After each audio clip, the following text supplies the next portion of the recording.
समझते नहीं, ये तो गाय का मांस खाते हैं। अब जो गाय का मांस खाने वाले बॉलीवुड के लोग हैं, वो गौ पालन करने वाले कृष्ण के बारे में भला क्या जानेंगे? कृष्ण के बारे में जानने के लिए गाय की सेवा करनी पड़ेगी, और ये लोग तो गाय को खाते हैं, सेवा तो दूर रही। हाँ या ना? बॉलीवुड के जितने सुपर डुपर स्टार हैं लगभग आपके, जो दाने दाने में केसर का दम बता रहे हैं, जो गुटखा बेच रहे हैं, जो शराब बेच रहे हैं, ये अधिकांश 99% बॉलीवुड गौमांस खाती है। हाँ या ना?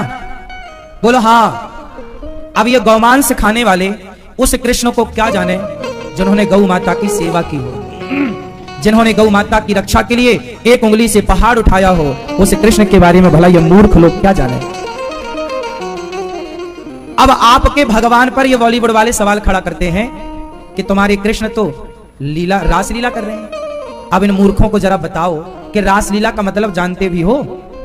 क्या होता है रास? रास का मतलब होता है कैरेक्टर ढीला। इस लीला से कोई दूर दूर तक लेना देना नहीं है। एक छोटी सी बात से आप इस पूरे विषय को समझो। देखो, कितने लोग रास का सही अर्थ जानना चाहोगे? चाहोगे तो ध्यान से सुनो। अभी हमारे देश में कुछ महीनों पहले एक मिलन हुआ था जिसे G20 नाम दिया गया। मोदी जी ने यह आयोजन रखा था दिल्ली में। क्या नाम था इसका? क्या हुआ था इसमें? 20 देश के, लगभग 20 देश के नेता आए और भारत में सबसे गले मिलना हुआ, एक साथ खाना पीना हुआ, एक बात हुई, डील हुई होगी कुछ हमारे देश से आयात निर्यात की, कि कुछ तुम हमारे यहां देना, कुछ हम तुम्हारे यहां, कुछ बातें हुई होंगी अंदर की। पर वो क्या था? मिलन। G20 में क्या हुआ था? एक नेता दूसरे नेता से क्या किया? उस मिलन के समारोह का नाम क्या था? G20। उसी तरह द्वापर युग में भक्त और भगवान कह के मिलन हुआ था शरद पूर्णिमा की रात्रि को, और उस मिलन में तमाम भक्त आए थे और भगवान से मिले। उस मिलन का नाम था रास। जिस रास के मिलन में कैलाश से शंकर जी भी आए थे, ब्रह्मलोक से ब्रह्मा आए, स्वर्ग से इंद्र आए, पर आए थे सब गोपी बनकर। हनुमान जी भी आए पर आए थे गोपी। तो वहां पर क्या बनकर आए भगवान? गोपी। गोपी मतलब स्त्रियां नहीं। यदि गोपी का मतलब स्त्री होता है तो शंकर जी भी तो गोपी बनकर आए। क्या वो स्त्री थे? ना, गोपी मतलब भाव। जैसे आप लोग वृंदावन में आए हैं पवित्र भाव से। आप वृंदावन आते हैं किस भाव से? बोलो। आप वृंदावन जब आते हैं तो आपका भाव बदल जाता है। बोलो हाँ। तो जैसे वृंदावन आप आए एक भक्त के भाव से, आप अपने घर में इंजीनियर होंगे, डॉक्टर होंगे, एडवोकेट होंगे, फला होंगे फला, लेकिन आप जब वृंदावन आए तो डॉक्टर बनकर नहीं आए, एडवोकेट बनकर नहीं आए, जज बनकर, पायलट बनकर, आप यहां एक भाव लेकर आए, भक्त का भाव। क्या लेकर आए हैं? एक पवित्र भाव। उसी तरह उस रास में जो सम्मिलित हुए थे वो गोपी के भाव से। गोपी कौन? गोपियों की अधिष्ठात्री राधा रानी। राधा की तरह प्रेम लेकर के सब लोग आए। तो राधा की तरह प्रेम लेकर आने का नाम गोपी बनकर आना, मीन्स गोपी भाव। और उस समय कृष्ण ने रास रचाया जिसमें शंकर जी भी थे, हनुमान जी भी थे, नारद जी भी थे, ब्रह्मा और गोपियां। वो मिलन था एक भक्त का एक भगवान से। अब आप बताओ, क्या वो मिलन कैरेक्टर ढीला की लीला थी क्या? तो आप लोगों ने ये मूवी बनाने वाले सुपर डुपर स्टारों से सवाल क्यों नहीं किया कि तुम हमारे भगवान पर लांछन लगा रहे हो? ये लांछन लगाने का अधिकार इन मूर्खों को दिया किसने? आप लोगों ने दिया, जो तुम इनकी उल्टी सीधी पिक्चरें देख देख करके और इन्हें सुपर डुपर स्टार बनाते हो। ये कुछ भी तुम्हारे धर्म के लिए कहते बोलते हैं और तुम तमाशा देखते हो। ये लोग क्या नहीं गलत काम कर रहे हैं? बॉलीवुड वाले गुटखा बेच रहे हैं खुलेआम, दाने दाने में केसर का दम। पूछो इनसे कि तुम अपने बच्चों को खिलाते हो गुटखा? नहीं, अपने बच्चों को ये नहीं खिलाते, लेकिन आपके बच्चों से कहते हैं कि दाने दाने में केसर का दम, ताकि आपके बच्चे खाएं। बड़े बड़े सुपर डुपर स्टार प्रचार करते हैं जंगली रमी का। डाउनलोड कीजिए जंगली रमी का, जिससे वो जुआ इत्यादि खेल रहे हैं लोग उससे। अब बताओ, आज का यूथ यदि जुआ खेलेगा तो उस यूथ का नाश होगा। जिंदा किया भगवान ने, और गुरु दक्षिणा में उनका मरा हुआ बेटा जिंदा करके लौटाया। अब बताओ, मरा हुआ आप किसी मरे हुए को जिंदा कर सकते हैं? हाँ या ना? मैया, आप किसी मरे को जिंदा कर सकती हो? नहीं। तो कृष्ण ने क्यों जिंदा किया?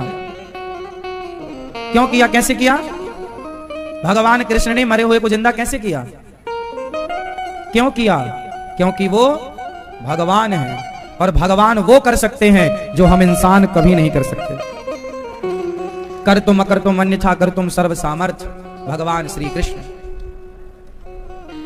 गुरु दक्षिणा में गुरु जी का मरा हुआ बेटा जिंदा करके लौटाया। फिर भगवान आए। भगवान चाहे सब। कृष्ण को मनुष्य समझने की गलती जो करते हैं, फिर बोल रहा हूं, वो बहुत बड़े मूर्ख हैं। कृष्ण मनुष्य नहीं है। कृष्ण कौन है?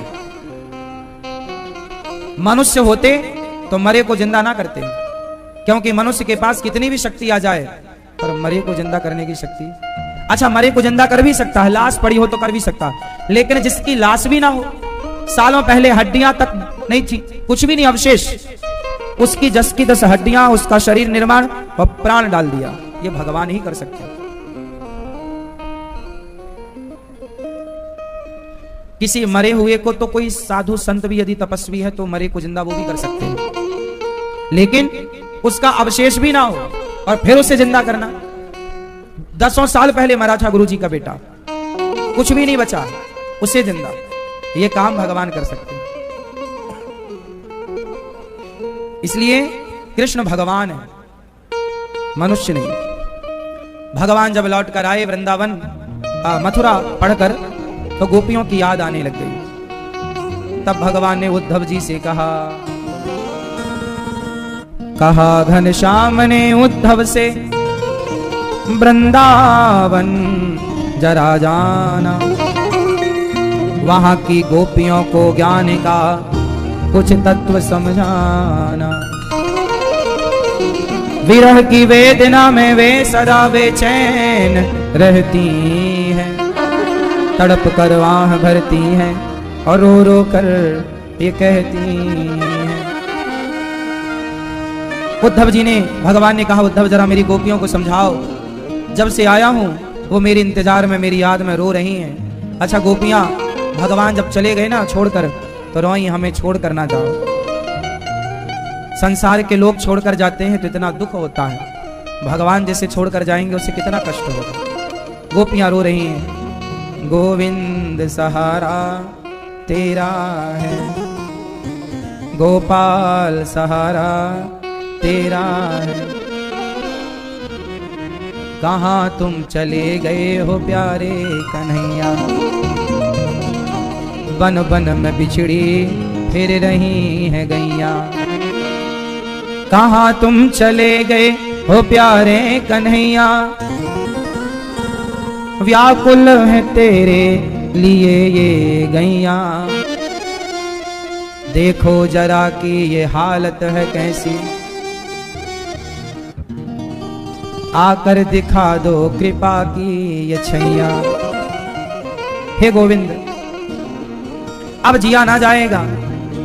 मरने के लिए गोपियां तैयार हुई तो भगवान ने उद्धव जी से कहा जाओ गोपियों को समझाओ। चले चले मथुरा से जब कुछ दूर वृंदावन निकट आया, यहीं से प्रेम ने अपना अनोखा रंग दिखलाया। जैसे उद्धव जी वृंदावन आए, वृंदावन की जो धरती है प्रेम से रंगी हुई धरती है, प्रेम में भीगी हुई धरा है, केवल कृष्ण प्रेम है यहाँ पर और कुछ भी नहीं है। आए उद्धव जी बिटप झुक कर ये कहते हैं इधर आओ इधर आओ, पपीहा कह रहा पी कहाँ ये भी तो बतलाओ। उद्धव जी आए वृंदावन, मानो सब लोग कह रहे हैं यहाँ आओ, हमारे कृष्ण ने हमारे लिए क्या कहा। गोपियां भगवान के सिवा किसी को चाहती ही नहीं। अच्छा ये जो प्रेम है ना भगवान का भक्त का, ये प्रेम बड़ा टेढ़ा है। प्रेम जिसके अंदर होगा वही इस प्रेम की भाषा को समझ पाएगा, प्रेम नहीं होगा तो ये कथा प्रेमियों की है, सबके बस की बात नहीं है। गोपियां कृष्ण को पुकार रही हैं, कन्हैया कोई के रोज रो कर पुकारा, कृपा पात्र किस दिन बनूंगा तुम्हारा। कन्हैया कोई के रोज रो कर पुकारा, कृपा पात्र किस दिन बनूंगा तुम्हारा। मेरे साथ होता है प्रतिक्षण तमाशा, है आंखों में आंसू हृदय में निराशा। कई जन्मों से पछ में पलकें बिछाई, न पूरी हुई एक भी दिल की आशा। सुलगती विरह की करो आग ठंडी, भटकती लहर को दिखा दो किनारा। गोविंद सहारा तेरा होगा। किसी के कान में हीरा, किसी की नाक में हीरा, किसी के कान में हीरा, किसी की नाक में हीरा। क्या कहें हम आपसे, हमारी तो शाम है हीरा, हमारी तो शाम है हीरा। कोई हीरा मोती को कीमती मानता होगा, पर भक्त तो अपने भगवान के अतिरिक्त किसे कीमती मानेगा? ये बताओ, किसे कीमती मानेगा?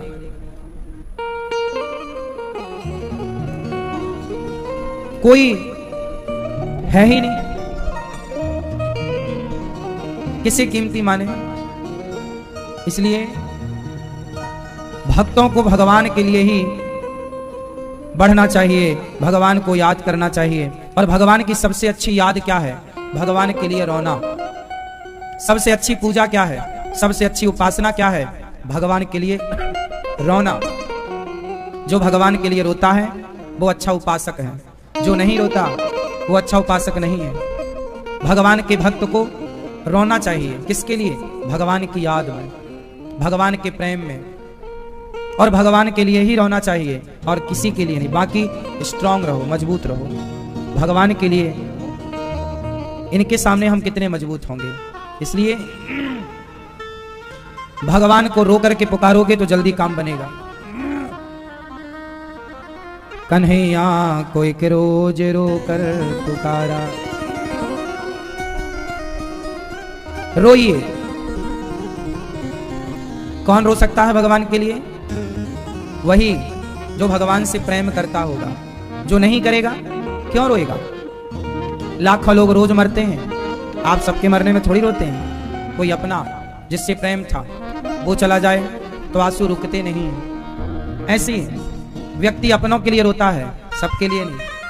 तो जब अपने भगवान हो जाएंगे तो भगवान के लिए भी रोएंगे। नहीं रो रहे हो भगवान के लिए, मतलब भगवान को आपने अभी अपना माना नहीं है। भगवान के सामने खड़े होकर 2 अगरबत्ती जला देना, दिया जला देना, भोग लगा देना, सुंदरकांड हनुमान चालीसा का पाठ कर लेना, ये पूजा नहीं है, ये औपचारिकता है। पाठ वाठ तो करना ही चाहिए, तो ज्ञान के लिए करो, पर ये औपचारिकताएं हैं। पूजा क्या है?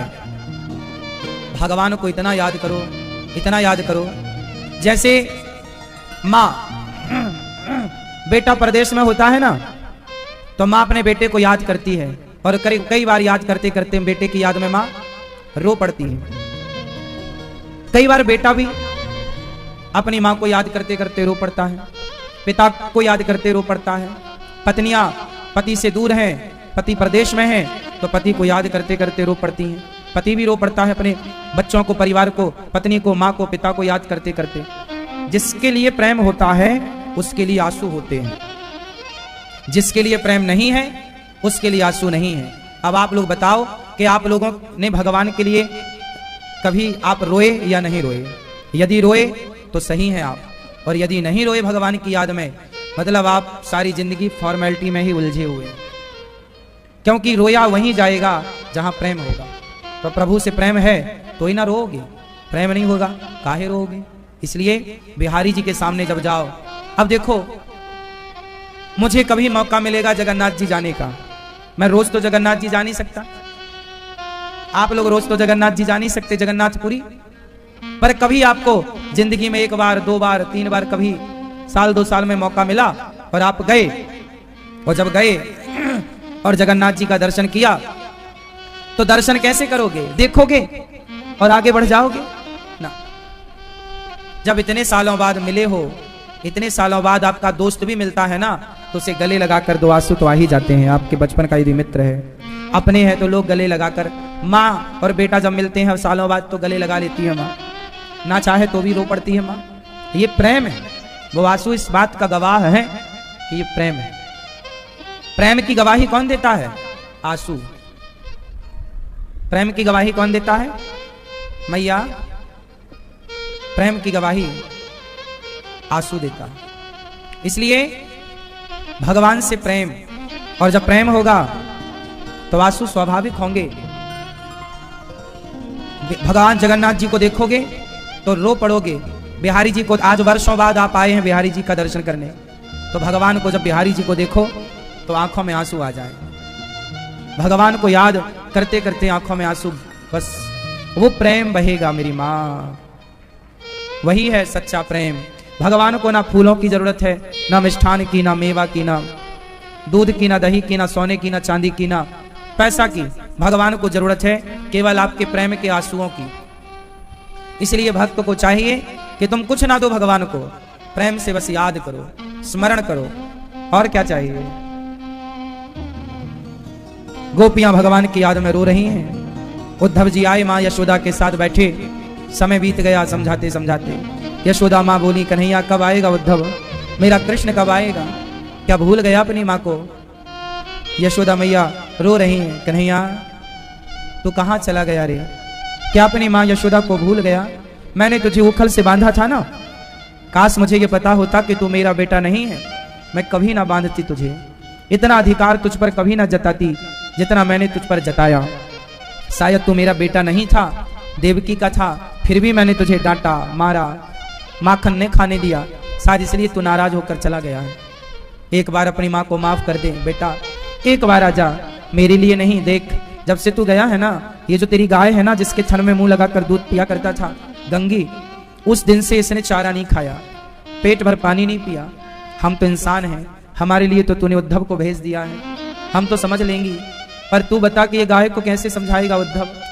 ये गाय तो बेचारी कृष्ण की याद में बस रो रही है, कृष्ण को याद कर रही है। कहाँ चले गए कृष्ण जो मेरे बछड़े की तरह दूध पिया करते थे? कृष्ण के जाने पर ना केवल मां ही नहीं रो रही है, भगवान से प्रेम करने वाले पशु पक्षी, जासु वियोग विकल पशु ऐसे, प्रजा मातु पितु जी हैं। कैसे सारी गोपियां बस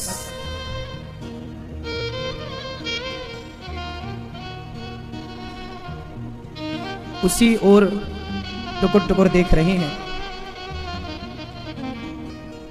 जिस रास्ते से ना कृष्ण गए। इंतजार है कि आएंगे। 2 दिन का कहकर गए थे, कई महीने बीत गए, अभी तक नहीं आए। मां यशोदा बोली, उद्धव मर जाएंगी ये गोपियां, एक बार अपने कृष्ण से कह देना कि एक बार इन गोपियों के अंदर प्राण का संचार करने के लिए ही आ जाएं, मर जाएंगी। भगवान का चिंतन करते करते पूरी रात बीत गई। सुबह गोपियों के पास जब उद्धव जी गए तो गोपियों की हालत ऐसी थी, कृष्ण का चित्र बना रही थी एक गोपी, हाथ सुंदर बनाए, मुख सुंदर बनाया। उद्धव जी ने कहा तुमने पांव तो बनाए ही नहीं। गोपियों ने कहा उद्धव जिस कृष्ण के पांव थे